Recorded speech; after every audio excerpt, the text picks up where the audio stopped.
Bom dia, irmãos. Paz do Senhor a todos. Bom estarmos reunidos aqui. Queria te convidar a abrir sua Bíblia no livro de Lucas. Vamos meditar na palavra do Senhor.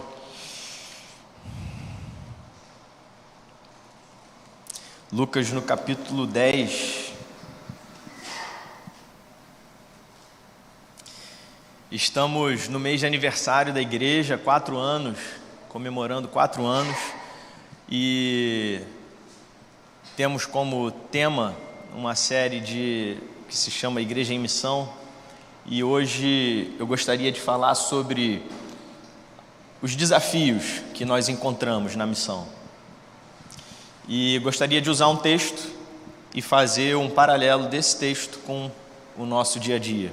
E o texto está em Lucas, capítulo 10, a partir do versículo 1. Nós vamos ler até o final do 11 e depois pulamos do 16 até o 20. E diz assim, Lucas 10, a partir do primeiro versículo. Depois disso, o Senhor designou outros 72 e os enviou 2 a 2 adiante dele, a todas as cidades e lugares para onde ele estava prestes a ir. E lhes disse: a colheita é grande, mas os trabalhadores são poucos. Portanto, peçam ao Senhor da colheita que mande trabalhadores para a sua colheita. Vão, eu os estou enviando como cordeiros entre lobos. Não levem bolsa, nem saco de viagem, nem sandálias, e não saúdem ninguém pelo caminho. Quando entrarem numa casa, digam primeiro: paz a esta casa. Se houver ali um homem de paz, a paz de vocês repousará sobre ele. Se não, ela voltará para vocês. Fiquem naquela casa e comam e bebam o que lhes derem, pois o trabalhador merece o seu salário. Não fiquem mudando de casa em casa. Quando entrarem numa cidade e forem bem recebidos, comam o que for posto diante de vocês. Curem os doentes que ali houver e digam-lhes: o reino de Deus está próximo de vocês. Mas quando entrarem numa cidade e não forem bem recebidos, saiam por suas ruas e digam: até o pó da sua cidade, que se apegou aos nossos pés, sacudimos contra vocês. Fiquem certos disto: o reino de Deus está próximo. E agora a partir do 16. Aquele que lhes dá ouvidos, está me dando ouvidos. Aquele que os rejeita, está me rejeitando. Mas aquele que me rejeita, está rejeitando aquele que me enviou. Palavras de Jesus. A partir do 17 vai narrar o retorno desses discípulos. E diz assim: os 72 voltaram alegres e disseram: Senhor, até os demônios se submetem a nós em teu nome. Ele respondeu: eu vi Satanás caindo do céu como relâmpago. Eu lhes dei autoridade para pisarem sobre cobras e escorpiões, e sobre todo o poder do inimigo. Nada lhes fará dano. Contudo, alegrem-se, não porque os espíritos se submetem a vocês, mas porque seus nomes estão escritos nos céus. Senhor, que a Tua palavra fale ao nosso coração, que seja o Teu Espírito aquele que efetivamente vai fazer o sentido da Tua mensagem, o sentido da história, penetrar no coração de cada um de nós, transformar totalmente a nossa mente e o entendimento. Que seja o Teu Espírito Santo nos abençoando nessa manhã, no nome de Jesus. Amém. Filme de época, ou novela de época, né? Retratam muitos os costumes e hábitos, obviamente, daquela época que estão falando. E essa semana a gente viveu lá em casa um pouco disso, de uma série de época, né? E tinha lá uma noiva, e eu olhei ali, tinha um vestido enorme, assim. Com certeza, quem estava assistindo essa série comigo se imaginou dentro daquele vestido, eu não tenho dúvidas.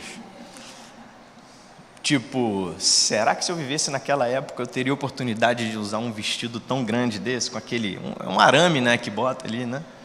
E já os homens com certeza pensariam no seguinte: eu teria que usar uma peruca dessa, aquelas perucas coloridas, colorida não, loura, né?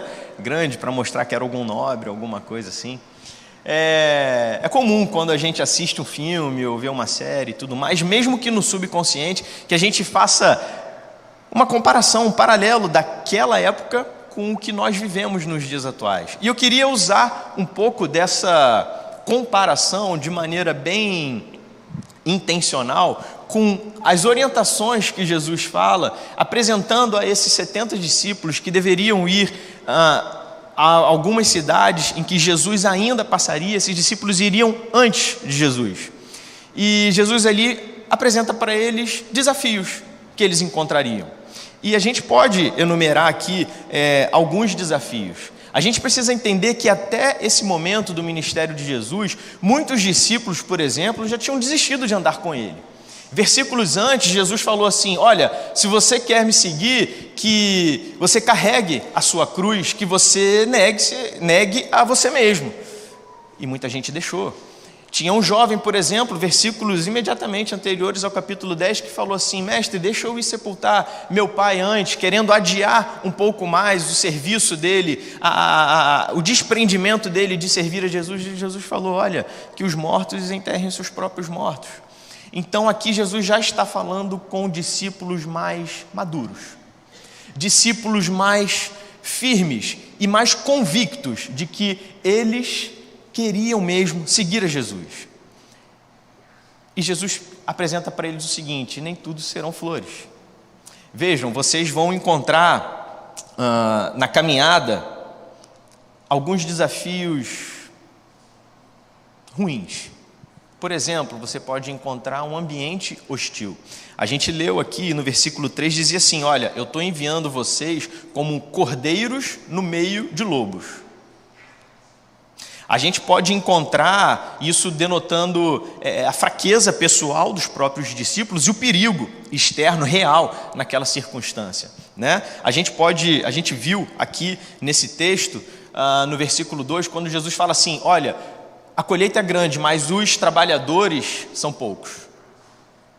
E Jesus estava dizendo ali: olha, são poucos os parceiros. Realmente é diferente. Você pode encontrar frustrações. E isso está no versículo 10, por exemplo, quando diz assim: ó, quando vocês entrarem numa cidade e não forem bem recebidos. Mensagens ou desafios apontados que talvez assustassem aqueles que ouvem. E o que eu gostaria de fazer nessa manhã é utilizar esses desafios, não com foco nos desafios, mas com foco nas soluções que Jesus apresentou. E fazer um paralelo com os nossos dias. E eu gostaria que você sempre pensasse, quando a gente faz referência ao texto, tanto na sua vida como um cristão, como na nossa vida como igreja. E eu queria ser muitas vezes específico com a igreja Plena Rio. Outro desafio que Jesus fala no versículo 4, veja que curioso: não levem bolsa, nem saco de viagem, nem sandálias, e não saúdem ninguém pelo caminho.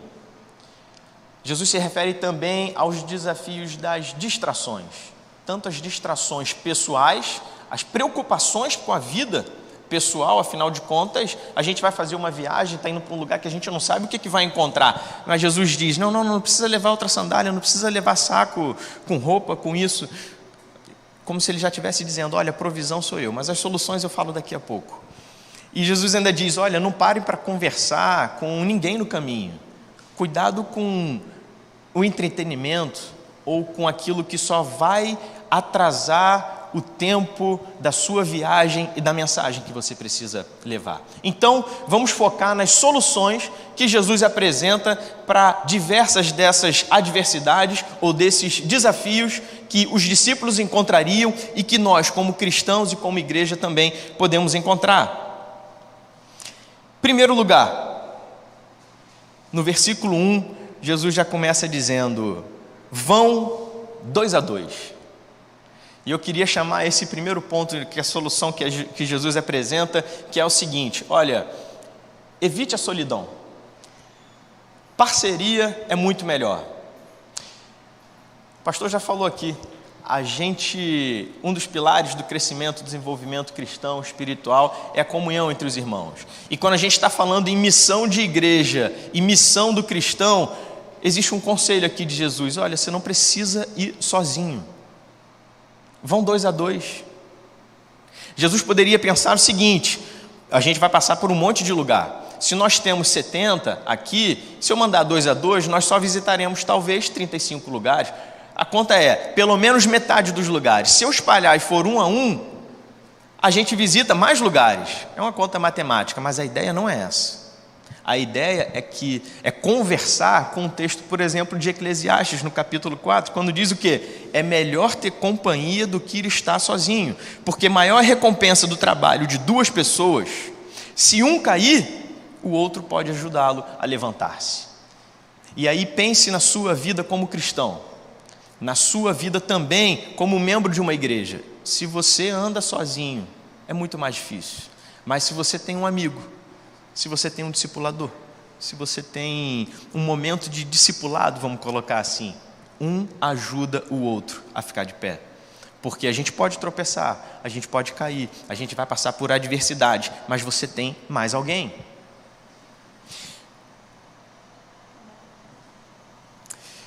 Vamos avançando. Segundo ponto, a frase muito conhecida que diz: a colheita é grande, mas os trabalhadores são poucos. Eu confesso que, depois de refletir nessa mensagem, preparar a meditação de hoje, eu mudei o meu entendimento sobre essa frase. E eu gostaria de te explicar por quê. Porque eu sempre vi essa frase como uma expressão de angústia ou de lamento. E eu entendi que o foco dessa frase de Jesus não está naquilo que eu, por exemplo, sempre coloquei como foco. E eu vou mudar uma palavra, tentando trazer o sentido original dela, e você vai perceber como que a frase muda. A palavra que eu quero mudar é grande, da colheita é grande. E eu vou mudar essa palavra para abundante. A colheita é abundante, mas os trabalhadores são poucos. Sabe o que Jesus estava querendo chamar a atenção dos discípulos aqui? Olha, não olhem, não coloquem o foco que tem pouca gente no trabalho. O foco precisa ser no seguinte: a colheita é abundante. Olha, mesmo que seja uma vida que você salve, essa vida é gloriosa demais. Essa salvação é gloriosa demais. Se a gente pensar, por exemplo, numa vida de igreja, eu diria o seguinte, que é melhor uma vida salva, uma família salva, do que um auditório cheio de gente, incrédulo, ouvindo um falso evangelho. Você entende isso? Há grande alegria no céu quando uma alma se salva.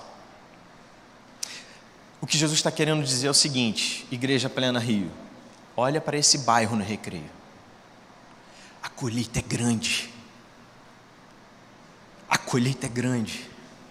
Se você conseguir alcançar um vizinho seu, já valeu a pena.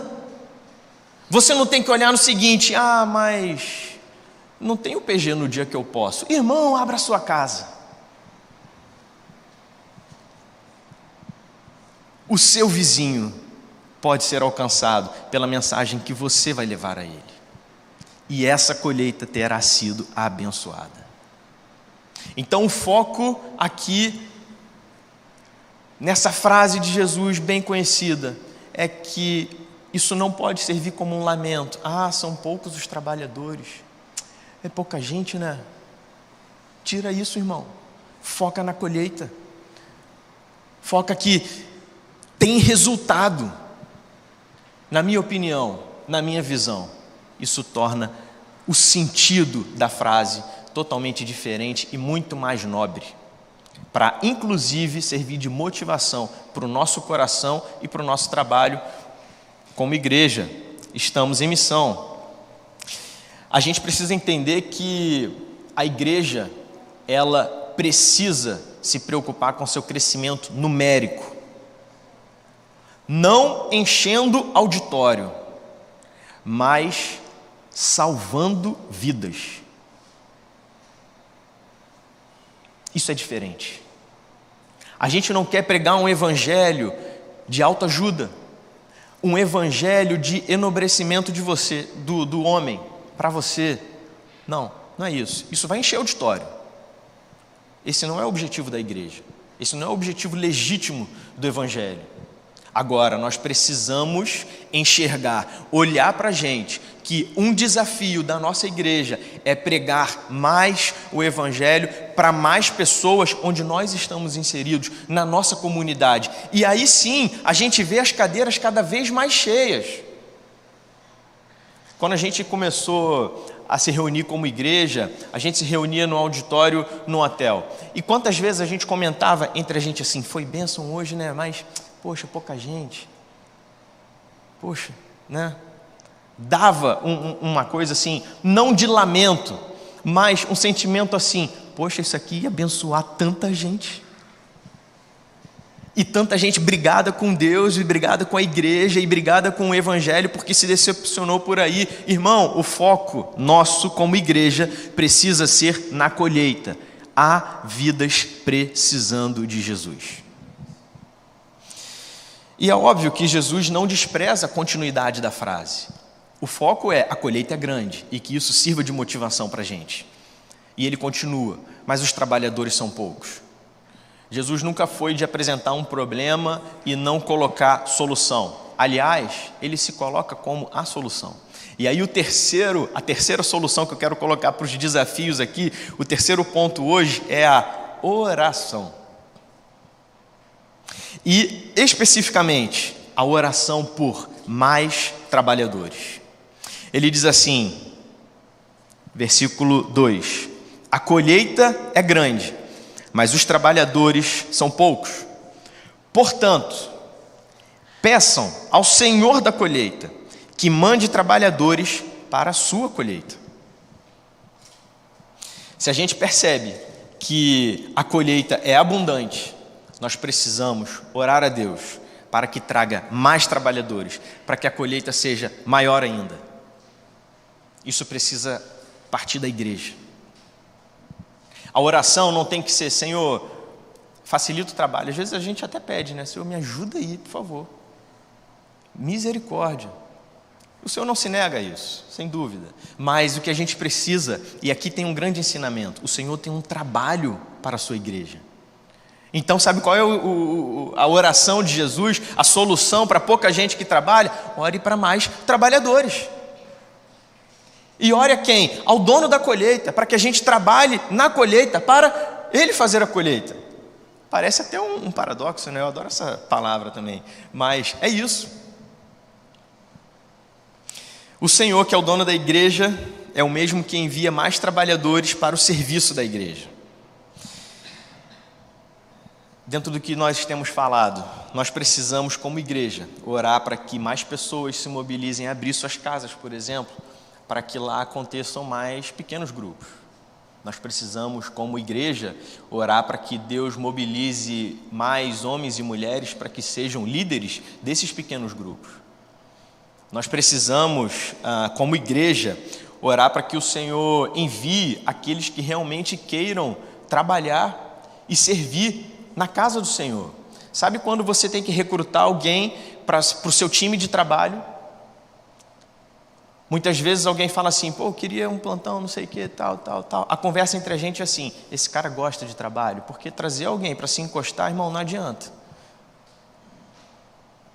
Então, quando a gente for orar ao Senhor, pedindo ao Senhor, Senhor, a gente está precisando de trabalhadores.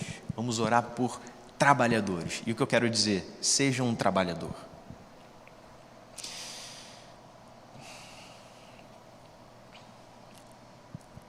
Assim como no início da igreja, a gente observava um auditório menor, pequeno, talvez assim, um quarto desse aqui que a gente tenha, metade pelo menos, e a gente queria que outras pessoas alcançassem, a gente também olhava e falava assim, por exemplo, o louvor foi uma bênção, né? Imagina se a gente tivesse uma banda. Agora eu te pergunto, imagina se os trabalhadores do louvor não oraram para que hoje nós tivéssemos uma banda realmente. E temos certeza que o Senhor enviou os trabalhadores. 2 pontos rápidos, gente. Envia mais, é claro. Envia mais. A gente precisa trabalhar mais na colheita para que mais pessoas cantem com a gente, né? Glorioso dia, né? E para que o coral no final seja chamou meu nome e eu passei a viver, seja cada vez maior, né? Essa dinâmica do corpo de Cristo, o Senhor conduzindo pessoas que trabalham nessa igreja, fazem um serviço, e a igreja vai crescendo, e o Senhor envia novas pessoas, isso levanta na comunidade trabalhadores novos, isso é bênção, isso é bonito de se ver. E a minha intenção de focar e de reforçar esse tópico com você é estimular e motivar você, que você seja também um trabalhador. Pode acontecer que na caminhada da igreja as distrações e a perda de foco, né, ela também diminua a força do nosso trabalho. Com o tempo isso pode acontecer. O ânimo com a própria igreja. A gente se distraiu. A gente desanimou. A oração nos ajuda a colocar o foco da nossa vida, da nossa missão, no alvo correto novamente. Então, esse terceiro ponto é oração.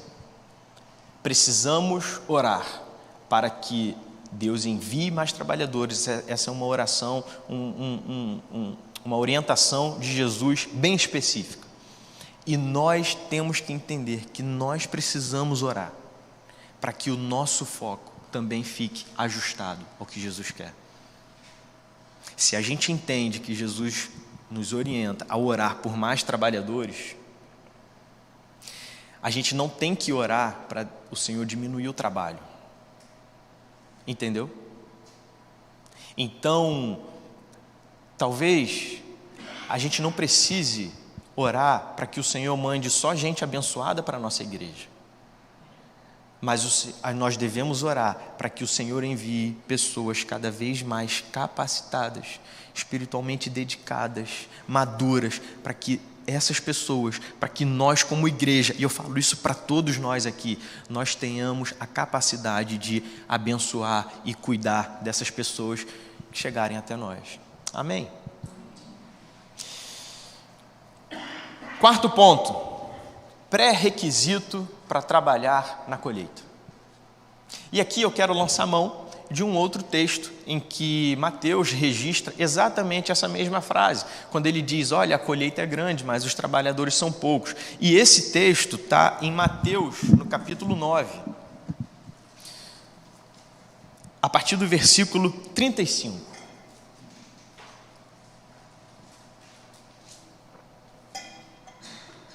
E a partir do versículo 35, Mateus escreveu assim: Jesus ia passando por todas as cidades e povoados, ensinando nas sinagogas, pregando as boas novas do reino e curando todas as enfermidades e doenças. Ao ver as multidões, teve compaixão delas, porque estavam aflitas e desamparadas, como ovelhas sem pastor. Então disse aos seus discípulos: a colheita é grande, mas os trabalhadores são poucos. Peçam, pois, ao Senhor da colheita que envie trabalhadores para a sua colheita. Compaixão. Outras versões trazem assim: Jesus se compadecia das multidões, porque estavam aflitas e desamparadas como ovelhas sem pastor. A palavra compaixão, ela tem um sentido muito forte. Não é um amor, uma compaixão bonitinha assim, ai meu Deus, que peninha. Mas quando a gente fala, por exemplo, desse caso que aconteceu em frente à nossa igreja, e se você pensar nos detalhes dessa história, dessa família destruída, eu tenho certeza que você sente um negócio aqui dentro, uma dor, uma náusea, um mal-estar, porque se fala, meu Deus do céu, que isso? Compaixão passa por aí, a ideia desse texto, que Jesus sentia esse mal-estar, essa dor até.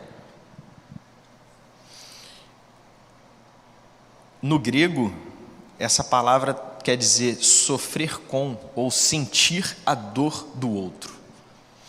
Eu queria dizer que para nós, como cristãos, como filhos de Deus, como Igreja Plena Rio, nós precisamos desse pré-requisito, nós precisamos dessa motivação. A motivação não pode ser um crescimento da igreja no seu fim. Não, não é isso que a gente quer. A gente quer alcançar isso? Sim, porque a gente quer levar pessoas a adorar a Cristo. Mas o que nos move, a força motriz, precisa ser a compaixão pelas almas. Nós precisamos entender que os nossos vizinhos estão aflitos e desamparados, como ovelhas que não têm pastor. E a gente pode, talvez, pegar um caso agudo como esse, em que uma família é destruída em minutos. Mas existem famílias sendo destruídas ao longo dos anos e sofrendo, aflitas e desamparadas, e estão à porta do nosso lado.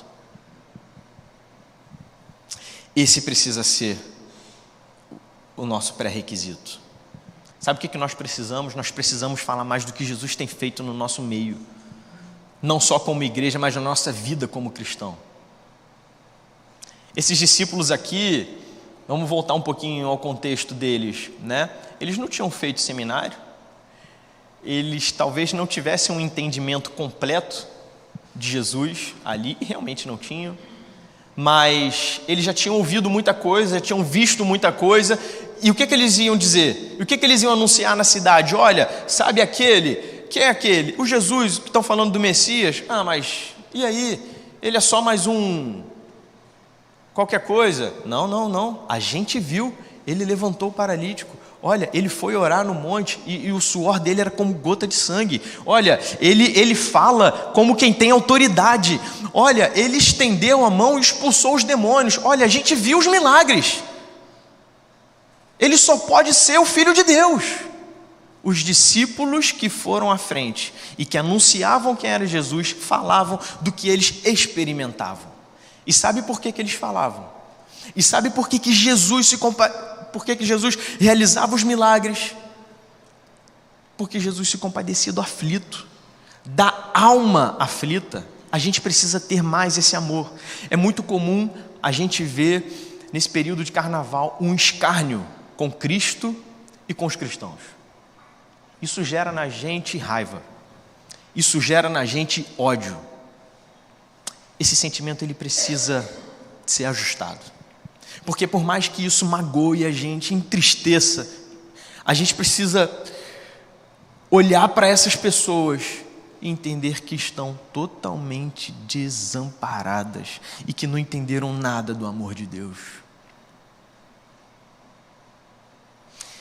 O nosso sentimento precisa ser de compaixão pelas almas que estão perecendo. Isso vai fazer a gente orar por mais trabalhadores. Isso vai fazer a gente procurar mais parceiros na missão. Não sei se vocês todos sabem, ou se vocês se lembram, mas o nosso pastor, Roberto, já correu uma maratona. Vocês sabiam disso? Há pouco tempo, inclusive. Há uns 5 anos, 6, 7 anos. No máximo, 6 anos. E em uma dessas corridas, na concentração aqui no recreio, Deus o fez olhar para os prédios que estavam na orla ali. E lhe deu uma visão, mostrando pessoas desesperadas, aflitas, querendo dar fim às suas próprias vidas.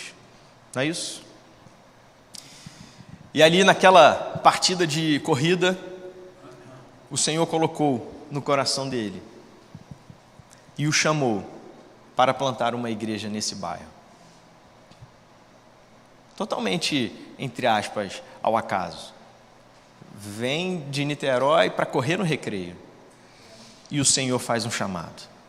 E hoje nós estamos aqui completando 4 anos da Igreja Plena Rio. A gente não pode esquecer a motivação do chamado: pregar o Evangelho de Jesus para essas vidas desesperadas.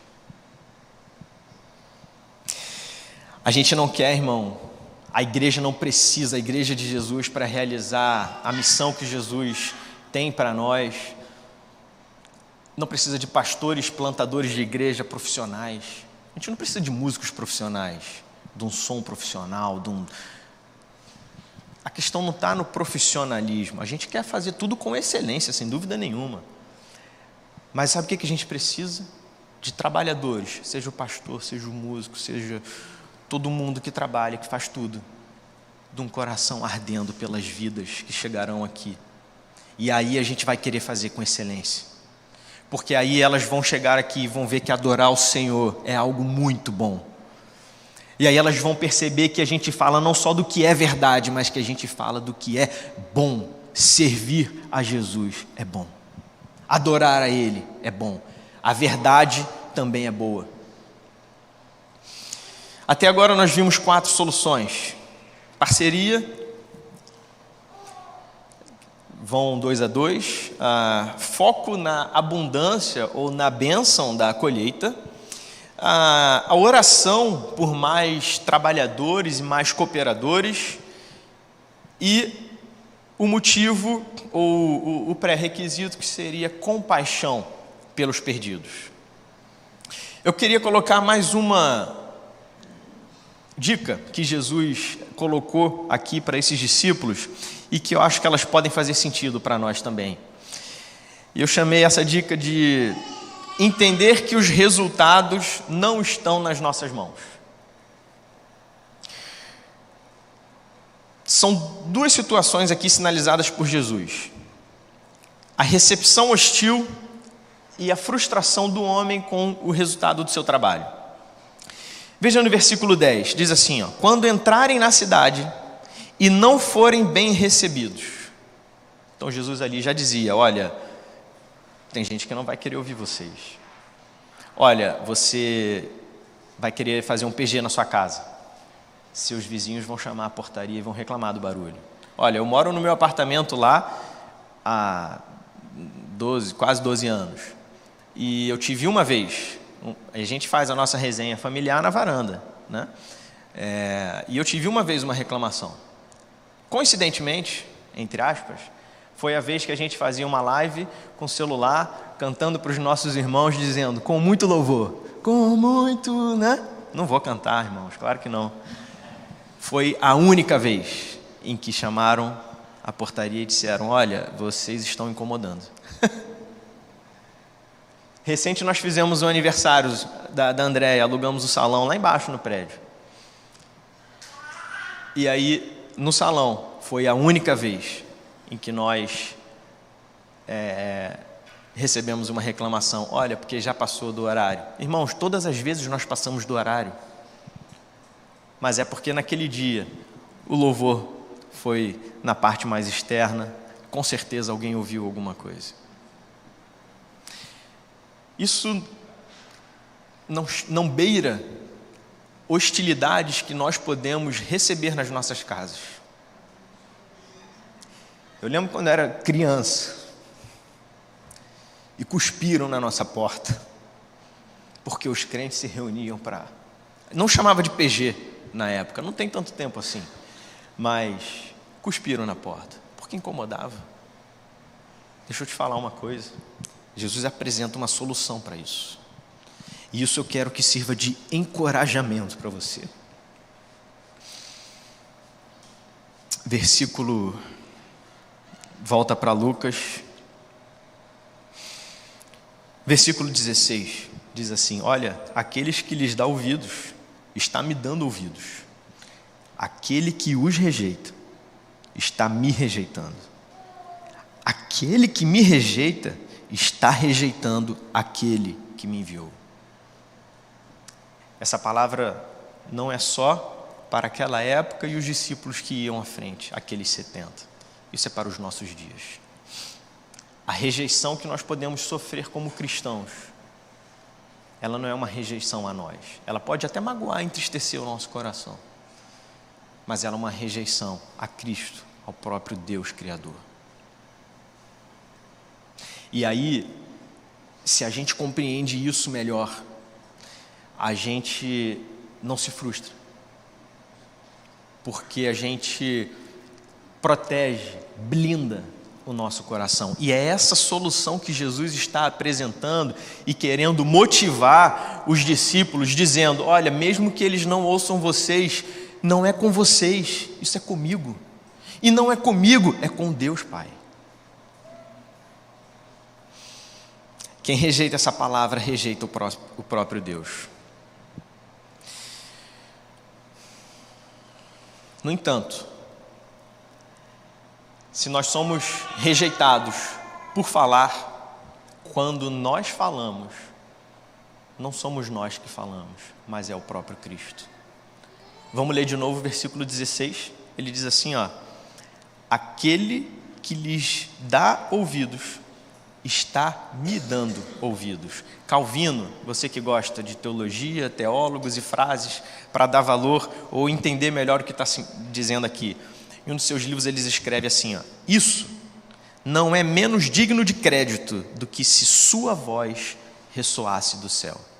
O que ele está querendo dizer é o seguinte: você cristão, quando você abre a boca para falar para um não cristão de Jesus, da sua salvação, do que ele tem feito por você, é como se o próprio Cristo estivesse falando naquela hora para aquela pessoa. Entendeu o poder do seu testemunho?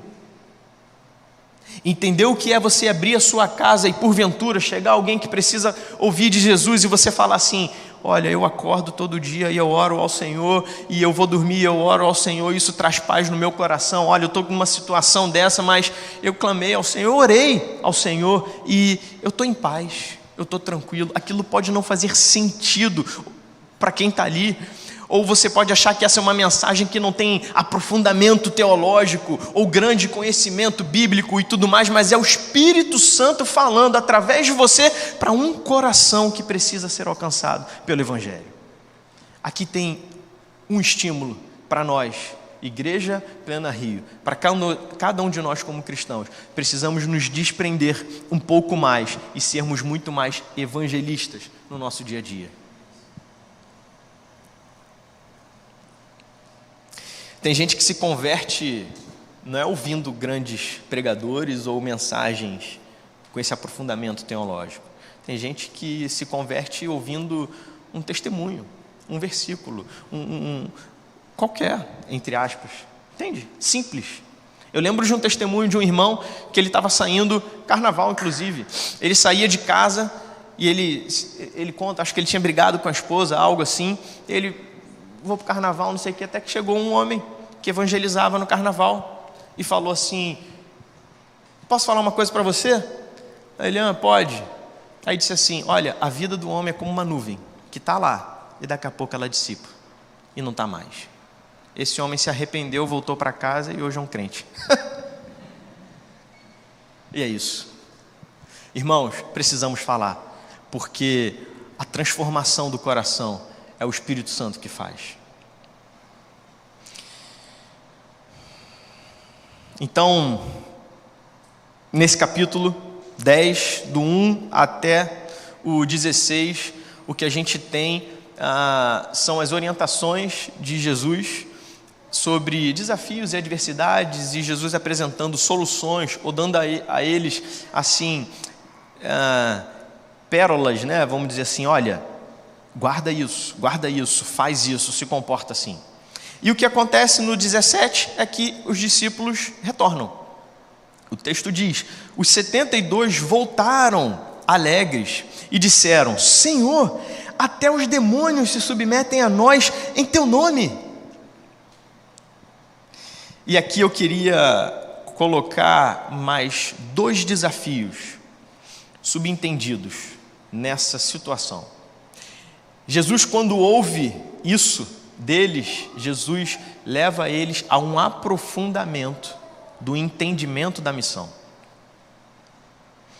Veja que Jesus responde assim: eu vi Satanás caindo do céu como relâmpago. Eu lhes dei autoridade para pisarem sobre cobras e escorpiões e sobre todo o poder do inimigo. Nada lhes fará dano. Contudo, alegrem-se, não porque os espíritos se submetem a vocês, mas porque os seus nomes estão escritos no céu. E eu queria colocar aqui 2 perigos 2 desafios que nós, inclusive como cristãos, quando caminhamos como igreja, nós podemos enfrentar, e talvez você já tenha visto isso em muitas igrejas por aí: vaidade e perda do foco da mensagem. A vaidade do próprio homem.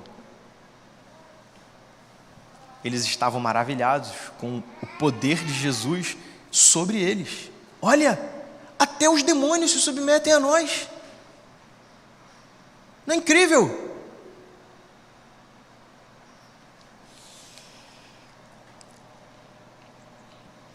Eu acho que se a gente tiver sempre, como igreja e como cristão, o foco na mensagem da vida eterna, a chance da gente cair na vaidade, ela é muito menor.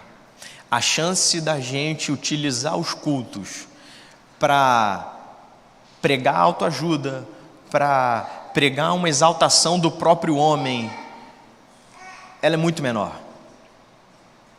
Porque a gente está com foco na eternidade. E onde que está aqui Jesus chamando a atenção para isso? Quando ele diz assim, alegrem-se, não porque os espíritos se submetem a vocês, mas porque os seus nomes estão escritos nos céus. Escritos aqui traz um sentido de registrado em cartório, como se fosse um contrato feito. E eu te pergunto, você assinou algum papel? Sabe por que Jesus quer cuidar da vaidade? Porque o que ele está dizendo é o seguinte: não reivindique nada para você mesmo, inclusive a sua salvação. E o seu nome escrito no céu, fui eu que te dei. A gente, como igreja, pode chegar a um tempo de ter auditórios cheios, milagres acontecendo. E nós temos experimentado isso. Pense bem nesses 4 anos que estamos, ou desde que você chegou.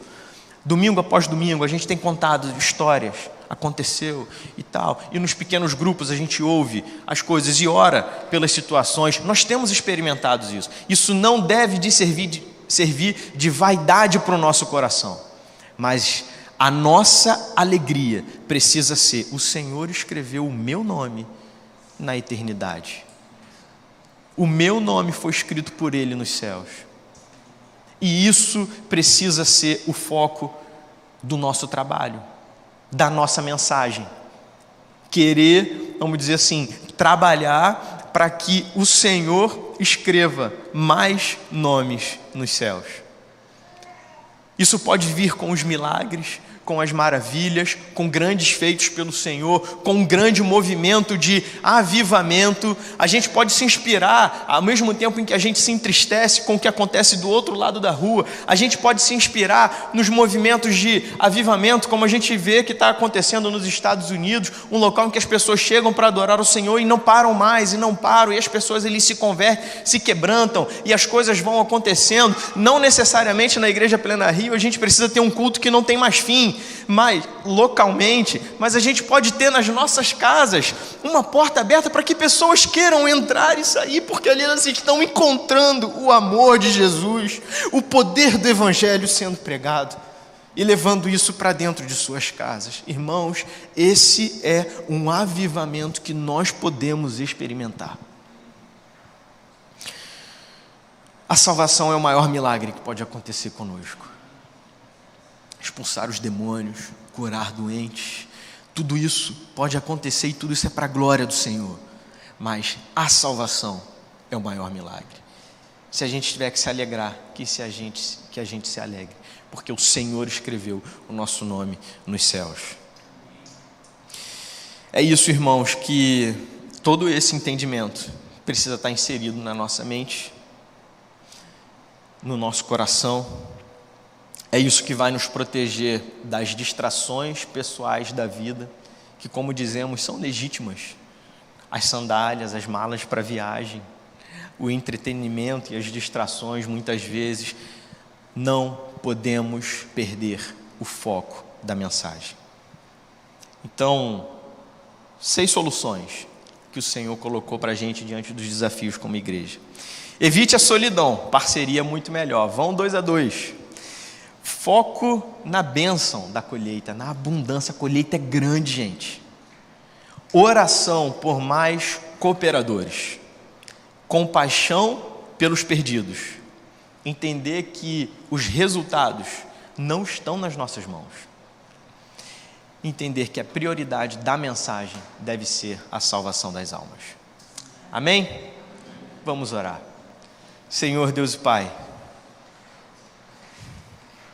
que o Senhor leve essa igreja, que o Senhor leve a nós como irmãos, como trabalhadores, cada vez mais adiante. Senhor, que possamos ter o desprendimento e a ousadia do Teu Espírito Santo para falar do Teu Evangelho, para falar do que o Senhor tem feito nas nossas vidas, para falar de tudo que nós lemos e para falar como o Senhor tem acalmado e cuidado do nosso coração. Senhor, que as frustrações e as distrações não venham abater o nosso trabalho ou o nosso ânimo. Pelo contrário, que a gente entenda, Senhor, que é um privilégio representar o Senhor. É um privilégio, Senhor, poder abrir a boca e ser usado por Ti. Senhor, que a hostilidade, que as decepções, elas não venham acabar com o nosso ânimo. Pelo contrário, Senhor, renova o nosso ânimo em trabalharmos e cumprirmos, Senhor, a missão que o Senhor tem para nós. Deus, que possamos sempre, cada um aqui do seu modo, com o conteúdo, com as experiências, com o entendimento que o Senhor tem dado a cada um aqui, falar do Evangelho da salvação. Obrigado, Senhor, por essa manhã, que o Senhor nos abençoe no nome de Jesus. Amém.